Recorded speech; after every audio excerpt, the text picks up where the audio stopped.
Welcome to the New Books Network.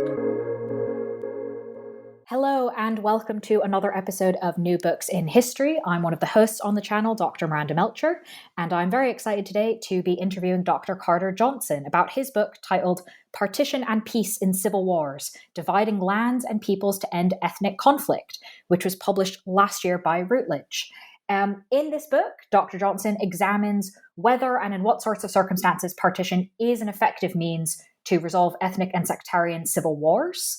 He argues that partition is unlikely to end ongoing civil wars of this kind, but that it can increase the likelihood of preventing recurrence of these civil wars, as long as the partition is done in a comprehensive way that separates civilians and militaries as well. The book presents a number of in-depth case studies that examine how the model presented in the book actually play out. And highlights both the practical aspects as well as the moral aspects of examining this kind of question and applying these sorts of things in actual practice, and ends by examining whether partition could work in some current unresolved conflicts, which we may end up talking about in the interview. So thank you very much for joining us today, Dr. Johnson, to talk about your book. Dr. Mitchell, thanks for having me here. It's a real pleasure. So I wonder if you could start off, please, by introducing yourself, your academic background, to explain how you came to write this book. Sure. I work at the National Research University, HSE, in Moscow, Russia. And this book came out of my graduate studies at the University of Maryland, College Park. I was back doing graduate studies back 2006, 2007. And this was right as the civil war in Iraq was rapidly escalating. Partition was one of the strategies being considered by the U.S. administration at the time. And I had previously been exposed to some of the partition debates during my master's degree at LSE in London, where one of my profs there, Brendan O'Leary, wrote extensively on the topic. And as I read more, I guess it's fair to say I was pretty shocked to learn that there was no consensus on partition's effectiveness, no consensus on the ability of partition to end civil wars. No consensus in the policy community, but more importantly, not even in the academic community, which is less subject to politicization. And so this meant that, even if we set aside the very real ethical concerns about forcibly moving people, which is unquestionably against fundamental human rights, even if we set those aside, it still wasn't clear whether partition even worked. And so here we had this U.S. administration deciding whether to implement a strategy of partition that no one could confirm might even bring peace. So I found this pretty extraordinary, and I saw some opportunities to design new tests of existing theories and explore new theories that might really get at the question about the effectiveness of partition. Does partition bring peace? And that led to a few articles and ultimately this book. Great. Well, it's, I think, a familiar story to a lot of us of kind of coming across a thing and realizing you don't understand it, and then you keep going and you keep going and you keep going, and turns out some people end up making it into a book. So starting with the problem as you introduce it in the book, the quote that really jumped out at me is, quote, "The problem of credible commitment is particularly acute for ethnosectarian conflict." So to understand why you're talking about partition in this particular context, and how you understand partition to when it is and is not effective, can you explain to us why you argue that the problem of credible commitment is particularly difficult in these contexts? Yes, the problem of critical commitment is a real challenge in general in civil wars compared to international wars, as other scholars, Barbara Walter and others, have shown. That any peace agreement, all sides will be living under one state at the end of a civil war with one military. And so governments have to convince rebels to disarm at the end of a civil war. Now, that contrasts with international wars, where once the war is over, each side can return to its side of the border and go on protecting its respective country and citizens. And so in civil wars, this is problematic because once rebels disarm, they lose their leverage, and rebels are therefore at risk. The state armed forces can attack or arrest the rebels, and the rebels can't fight back, or they can do so only with very great difficulty regrouping. And I argue that this becomes particularly acute in ethnosectarian conflicts because not only is the rebel armed forces at risk if they give up their weapons, but potentially the entire ethnic group. And during the Civil War, after a group's been targeted or massacred by government armed forces, or even if there's a perception that the government armed forces have targeted the ethnic group, it creates incredibly low levels of trust in the government, and this aggravates this dilemma and puts enormous pressure on the rebels to keep protecting the minority with weapons, which increases the chances of the armed group choosing to fight on rather than implement a peace agreement and disarm.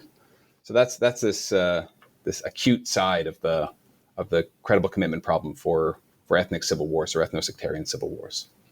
Thank you for explaining that, and it's helpful as well, I'm sure, to our listeners to build it on kind of the existing research in the field, which you do in another way as well. You offer in your book what you call the third generation ethnic security dilemma, building on first generation and, of course, second generation ethnic security dilemma. So as this does provide a really helpful model for the examination of case studies in your book, can you introduce us to what you argue this third generation is, and maybe use an example to explain what the difference might be between second and third generation?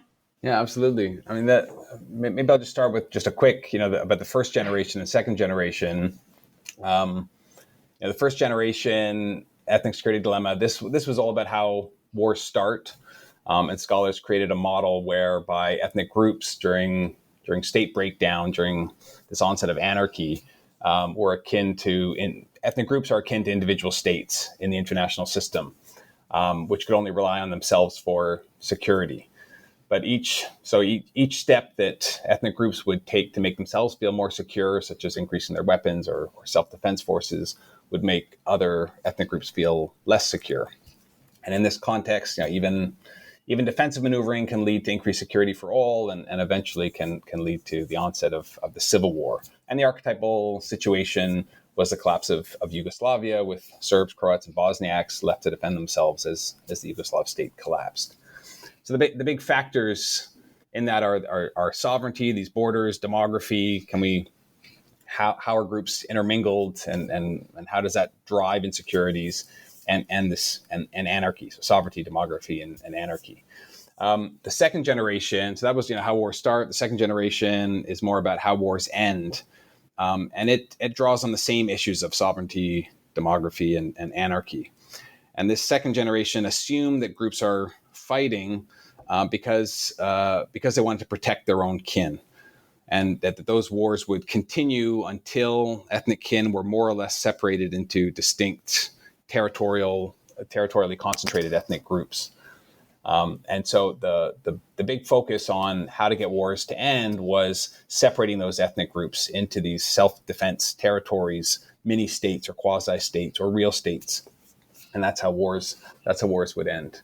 The third generation looks at how wars recur. And so, its focus is really, the book's focus looks more at what happens in the first 5 to 10 years after a civil war ends. And it argues that wars renew for a number of reasons, and I look at those same three factors: the demography, sovereignty, and anarchy. So I start with the assumption that wars end for a number of reasons, but partition, if it's reached, will allow peace to survive longer.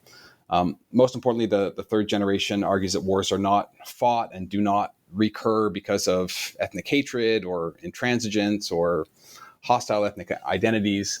That those types of emotions at the end of an ethnic war can lead to violence, but low level, not large scale, not political violence that leads to war. And so, all right, so that's a really helpful sort of theoretical explanation of the difference between second generation and third generation, as well as first, that they sort of look at different angles of this. And to perhaps help our listeners who are a little bit less familiar with this literature, Would you be able to give us an example of maybe a particular war where second generation will look at it this way, whereas third generation might look at it this way? Yeah, I mean, I think if we continue drawing on the wars of Yugoslavia, the breakdown, the several wars that emerged from that state collapse. If we look at Kosovo, the second generation, as war began between Kosovars and Serbs, or at least a Serb state and factions within Kosovo, is probably a more accurate way to put that. As that war broke down, the second generation would look at how we can end that war by separating ethnic groups, and that's putting ethnic Serbs into more concentrated regions of Kosovo and Serbia, and same with Kosovars or ethnic Albanian Kosovars, putting them into regions that are more ethnically concentrated and not intermingled with other Serbs and Kosovars, and this would allow the war to de-escalate and bring about peace. That's a second generation. That's controversial for a number of reasons, but that's it in a simplified model. The third generation would look not at how we bring about peace, but what happens after, say, 1999. Once peace has been established, once you've had, in this case, there was an international intervention and a de facto independence of Kosovo. And it looks at what factors might lead to wars to re-erupt within Kosovo and between Kosovo and Serbia. And the main areas where civil war can erupt there tend to be these border regions. It tends to be where ethnic minorities are on one side or another of this newly partitioned territories. Okay. So then how does partition, in your argument, prevent recurrence? Partition helps in a number of ways. In one way, it helps with this lack of the failure of credible commitment, the inability of a state to credibly commit not to harm an ethnic minority or to implement a peace agreement is this big problem in civil wars. And on the one hand, partition helps to address that issue because it gives independence to, in this case, to the Kosovars. And so Pristina has independence. It keeps the rebels become the new army, and they're able to defend themselves against any Serb armed forces, and therefore it eliminates the problem of credible commitment. You basically turn it into an international conflict. So that, on the one hand, helps. The second is ethnic group concentration, for a variety of reasons, consistently shows a high likelihood or an increased likelihood of rebellion, of renewed civil wars. And during ethnic wars, groups, for a variety of reasons, tend to become increasingly concentrated.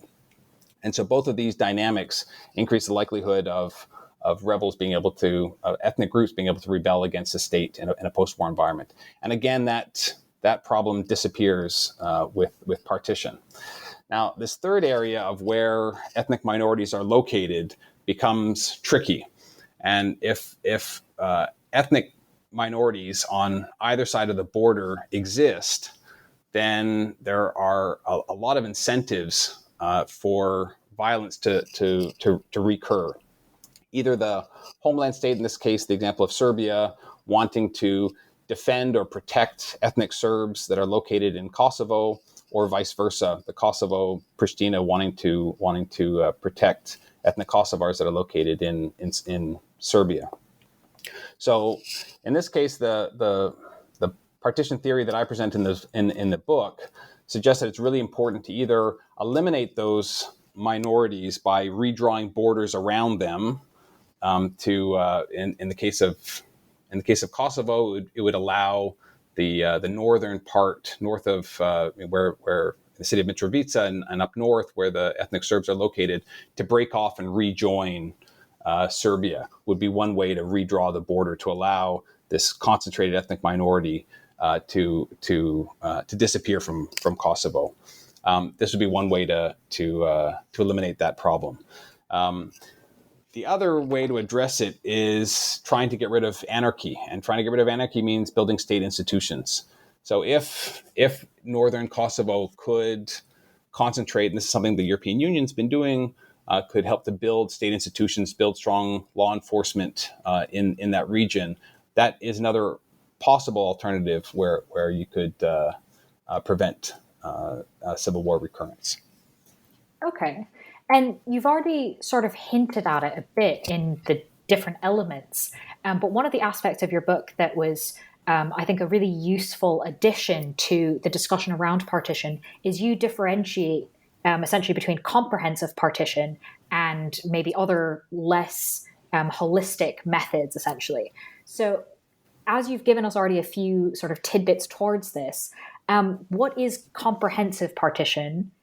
And how does that, in your argument, better address or better reduce potential for recurrence? Yeah, it's an really important question. I mean, the comprehensive partition is typically only discussed as a border that's being drawn, a line that's being drawn to separate warring units, and this by just drawing a border, you run the risk of having these ethnic minorities on either side of the border that become particularly problematic when states are weak. And after civil wars, virtually all states are by definition weak. You've had state breakdown. You're in a position of state fragility, and so in the analyses that we've seen from other scholars, we've seen partition alone being not particularly effective at preventing civil war recurrence. The one exception to that is an article that Chapman and Roeder wrote that looked at having partition, but having partition with international recognition. And partition with international recognition appears to allow for peace to endure longer than other forms of partition or other forms of civil war termination.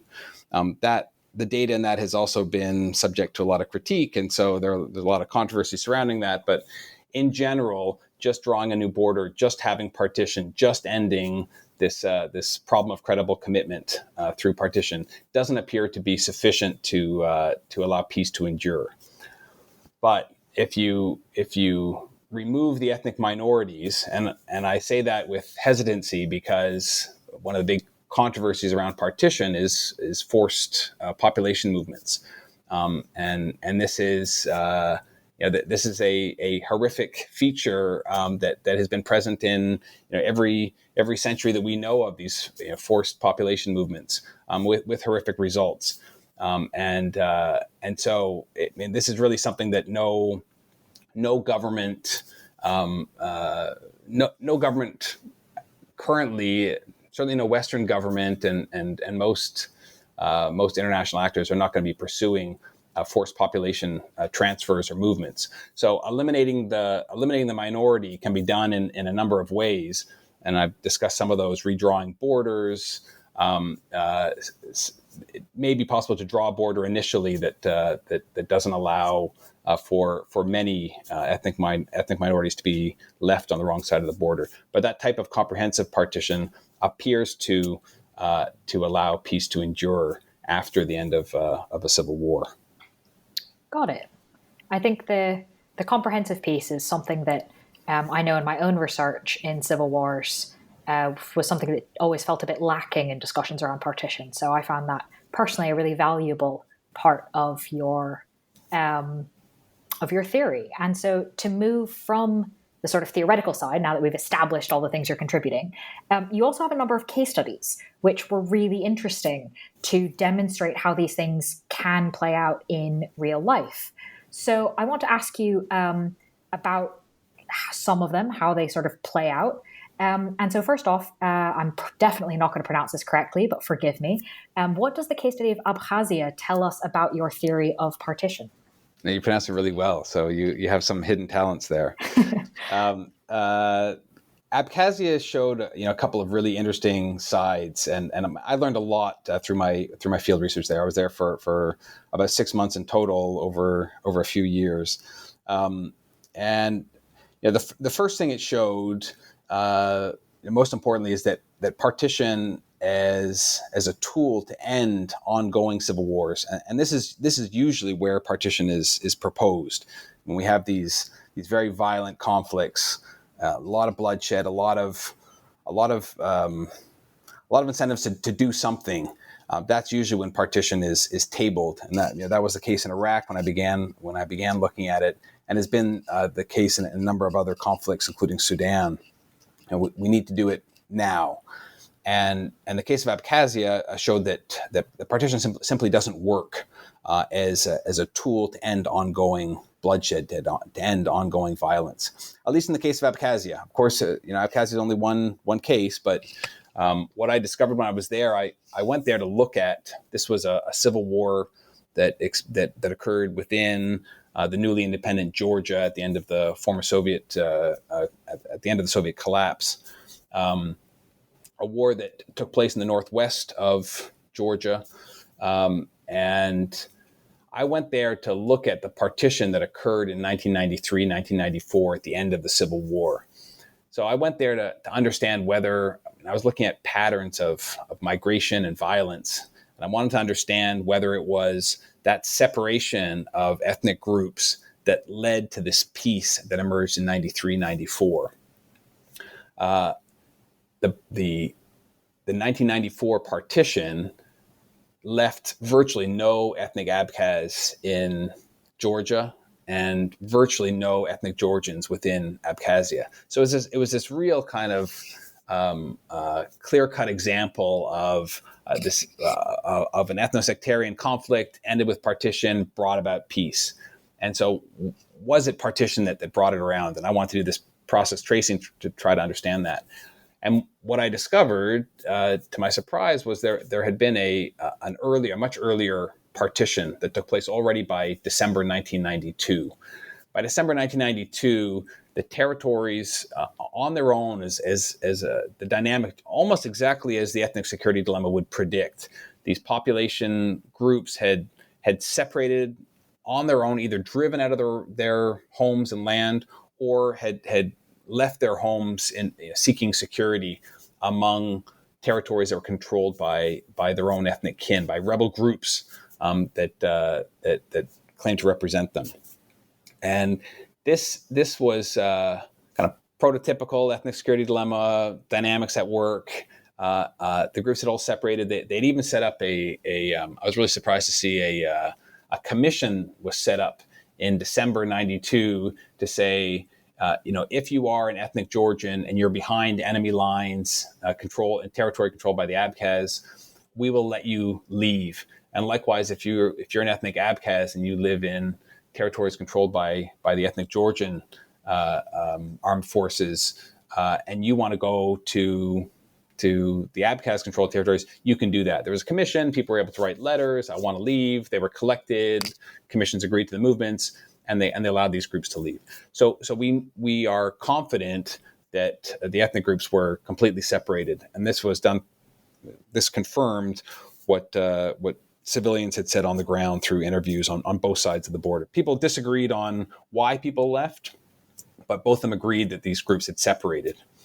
And so here we have this partition, December 92, but the war doesn't end. In fact, the war escalates, and eventually you have more deaths occurring much later by September 93 than you had in the war up until that point. And so what we learn from that is that people that the armed groups are fighting for a lot more than just protecting their ethnic kin. There are a lot of other goals. Wars are very complicated, a lot of actors, and this kind of simplified understanding of civil war dynamics being driven only by ethnic security concerns is insufficient to understand a war. And so those territories that partition that had occurred broke down in September 1993. The ethnic Abkhaz side got the upper hand, in part through support from various Russian forces, and in part because of strategic failures within Georgia. The Georgian government itself, there was an intra-Georgian civil war that broke out, and the government in Tbilisi turned to Russia as well for help to prevent its own demise, and all this led to Abkhaz forces gaining the upper ground, taking over territory where ethnic Georgians had been living, and leading to a huge flight of civilians and a lot of deaths. And so, I think that the big takeaway there was that partition didn't work, and is unlikely to work in other conflict zones when violence is high. And this is what you show again through a number of additional case studies. As you said, that one was almost, it played out almost exactly as you predict.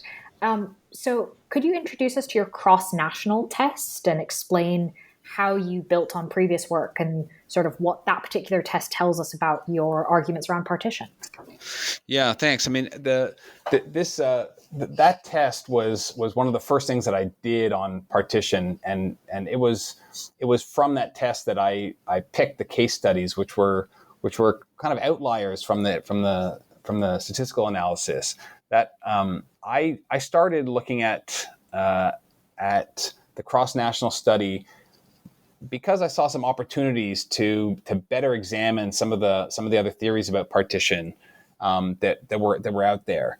A lot of the other, I mentioned earlier that a lot of the other studies on partition had looked only at drawing new borders. Now, if we draw a new border and we consider that partition, does that bring about peace? And the answer was no.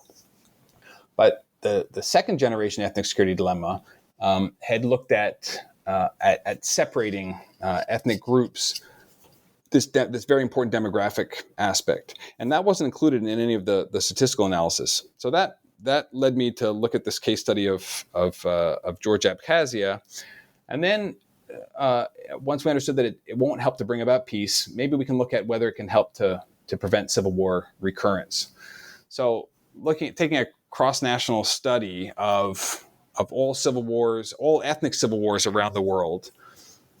That's the universe of cases in the post-Second World War, and I looked at if we draw a new border, and also look at the degree to which ethnic groups had been separated or not as a result of that new partition line being drawn. I tried to understand whether the demographic separation of ethnic groups would lead to an increased likelihood of peace or not. And indeed, the more ethnic groups are separated, the more likely peace is to be maintained at the end of a civil war. So that was the crux of the cross-national study.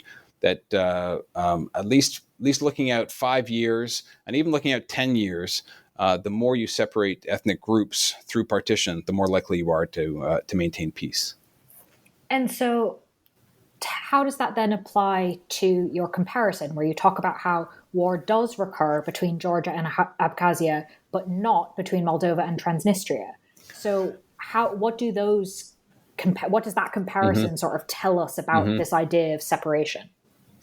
Yeah, the Abkhaz Georgia conflict that ended in 93, 94 with this partition, this complete partition, this comprehensive partition where ethnic groups are separated as well through horrific civilian casualties that emerged as a result of that partition. But the partition was comprehensive. There were no ethnic Abkhaz in Georgia and no ethnic Georgians in Abkhazia. If you look, so that should predict peace, and the results showed almost that, but by 5 years out, ethnic the Abkhaz Georgian border, they experience a conflict renewal, and and that should challenge the theory. That should say, well, that doesn't fit because you've had this comprehensive partition. How does conflict recur? Well, if you look at what happens between 1994 and 1998, there's a return of ethnic Georgians to Abkhazia. About 40,000 by 1998. About 40,000 ethnic Georgians have returned to southern Abkhazia, to a territory called Gali, and it's in that region that conflict recurs in 1998. Ethnic Georgian rebels are slowly increasing their territorial control in southern Abkhazia. And Abkhazia effectively loses control of that territory altogether. And the Abkhaz government, the de facto Abkhaz authorities there, make a decision to send in the tanks to break the peace agreement that had been reached in 1994 and retake that territory. That leads to more ethnic cleansing. Those 40,000 ethnic Georgians that had returned to southern Abkhazia are expelled, and conflict renews. What that shows is this problem of having mixed demography, and how that can play out in territories that have very weak states. And I think one of the important takeaways that really differentiates the third generation from the second generation ethnic security dilemma is the cause of that violence. In the second generation, we would expect violence to recur because of fears and insecurities and hatred and ethnic intransigence between ethnic groups. These ethnic Georgians that are living are mixing in Abkhazia. But what we see is not problems with ethnic identities, but rather with weak states. And when ethnic Abkhazia, the state itself is extremely weak at the end of the war, and they're unable to control the territory. And there are a lot of incentives within Georgia to try to move back in and retake territory in southern Abkhazia. And it's these state actors and rebels that are moving into southern Abkhazia that are really the instigators of the violence, rather than any kind of interethnic conflict or intransigence as such. And this contrasts with Moldova, because Moldova has a partition. Moldova experiences a civil war in 1992. It lasts a very short period, less than a year. You have about 1,000 dead, and ends in a partition with the eastern part of Moldova, Transnistria, gaining de facto independence, not recognized by anybody, but they control their own borders.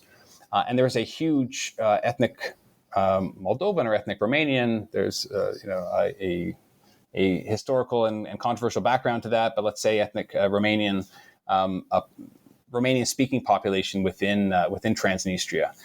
And the comprehensive partition theory would say that if you've had partition, but you have these large ethnic groups that remain on the other side of the border, in this case, Romanian speakers within Transnistria and a large number of Russian speakers in Moldova, that this could or should lead to renewed violence.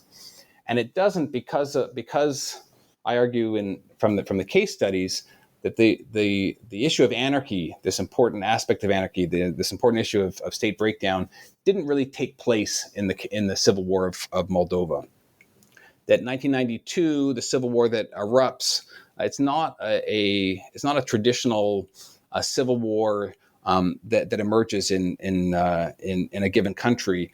Because of the unique way that the Soviet Union broke down, Transnistrian authorities had already secured their territory. Back in 1990, 1991, they had secured the borders. And 1992 was when Moldova has independence. Moldova gains its first armed forces. The Ministry of Defense is only created in spring of 1992. And they go to try to secure their territorial control over Transnistria and fail. They attempt to retake Transnistria. This is a territory that is within the internationally recognized borders of Moldova. They fail to do so. Russian armed forces are already located in Transnistria, help the separatist regime to defend their own borders. And you don't really have the same type of destructive power that usually accompanies civil war. And in that sense, Transnistria already had its security services and police were in firm control of Transnistria, and there wasn't any type of security dilemma that emerged and fear or hatred or flight of ethnic groups as a result. Interesting. Thank you for explaining. I think the case studies are going to be really interesting to people because it's not often that we see sort of a theory end up, playing out in such a easily viewable way.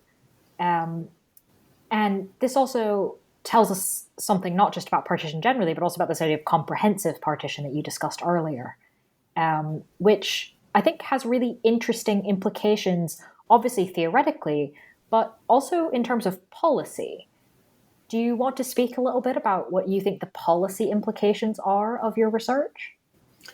Yeah, I mean, the short policy memo. I mean, the book is on partition, and certainly the theory is about how partition can prevent war recurrence.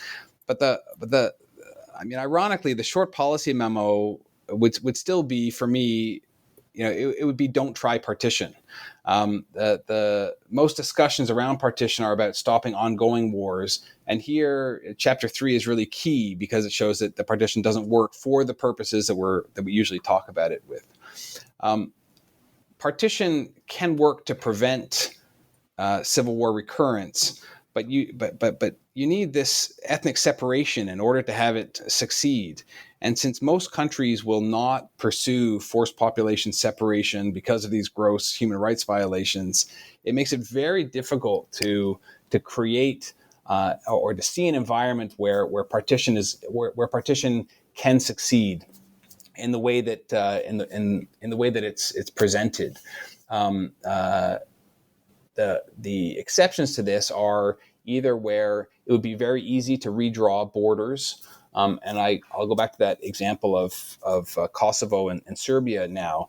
There were discussions a couple of years back of the possibility of having the ethnic Serb territorially concentrated group in North Kosovo break off and join with Serbia, as well as potentially the ethnic Kosovar areas in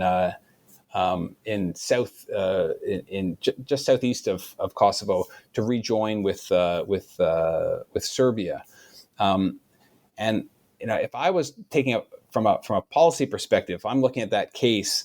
The Kosovars that are the Albanian-speaking Kosovars that are living in southeast Kosovo, when I'm looking at them, they are under the territorial control of Serbia, where Serb armed forces, the police control that territory.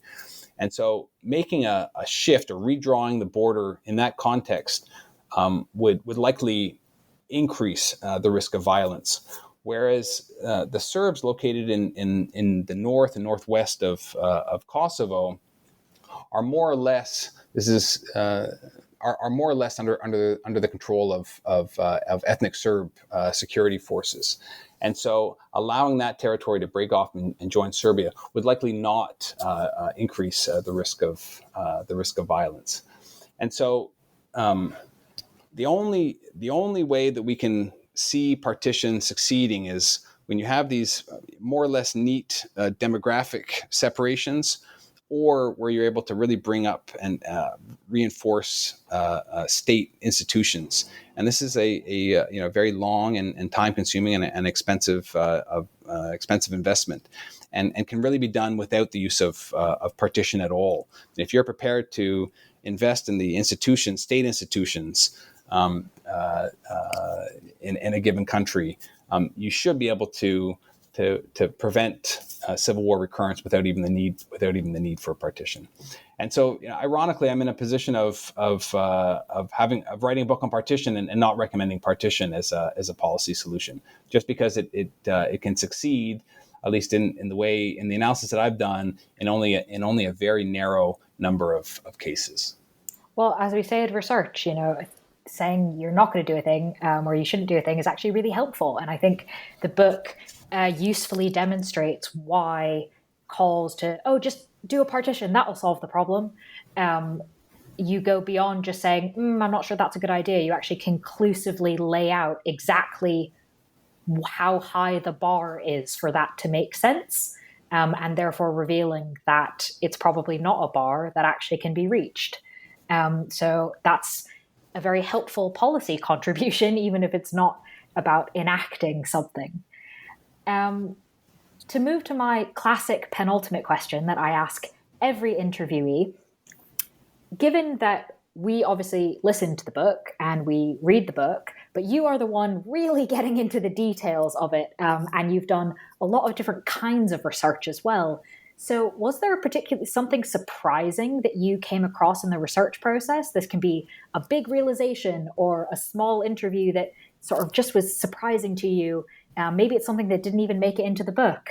But this is the sort of behind the scenes thing that I think we're always interested in as researchers, is kind of a bit about the process of it. So is there anything in particular that was surprising to you? I mean, it's one of the things I love about field research are the number of surprising things that you learn and the questions that come up. And yeah, I mean, there were a ton of them. And if I were, one that comes to my mind immediately is speaking with several people in Abkhazia who referred to the challenges of getting along with ethnic Georgians at the end of the war, immediately post-war. People talking about even hearing ethnic Georgian language would fill them with anger and rage. And I think we're seeing a lot of article today in the New York Times about ethnic Ukrainians and being filled with hatred towards not only the Kremlin but towards Russians themselves.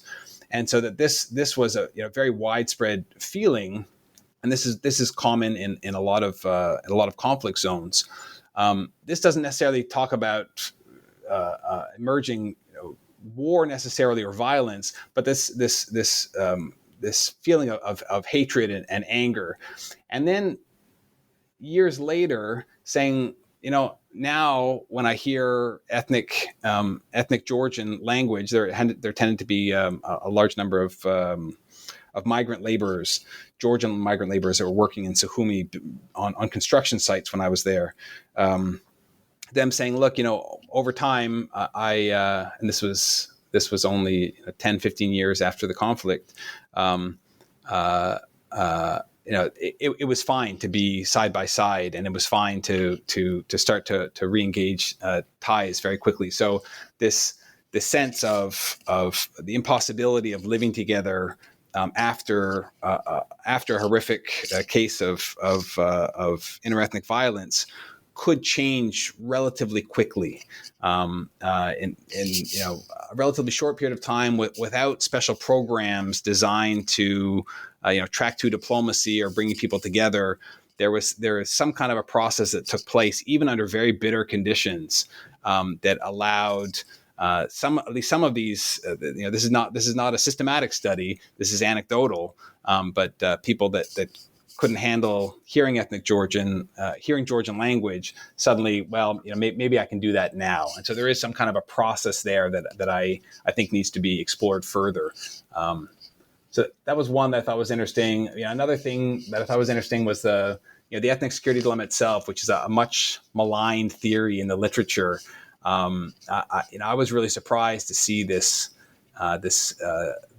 civil war, the violence in 1992 and 1993 within Abkhazia. I was really surprised to see just how much it fit with the theory. Now, as I mentioned earlier, the war doesn't end, so the theory doesn't predict the violence is going to end when the groups separate. But the process of separation, how these groups were separating, either forced out or fleeing on their own in anticipation of violence, all of that fit almost to a T. And I certainly didn't expect that. I expected to go into the field and find out that the theory, they got it all wrong, and instead it was they got a lot of this right. They didn't predict the final conclusion right, but these processes were were very much in line with what the theory would predict, which was pretty surprising. Interesting. Those are really great insights. That's why I always ask this question. I think we learn a lot of interesting things from it. And to move then to my final question, which does always seem a little bit mean to ask people that have just finished a massive book. What are you working on now or next?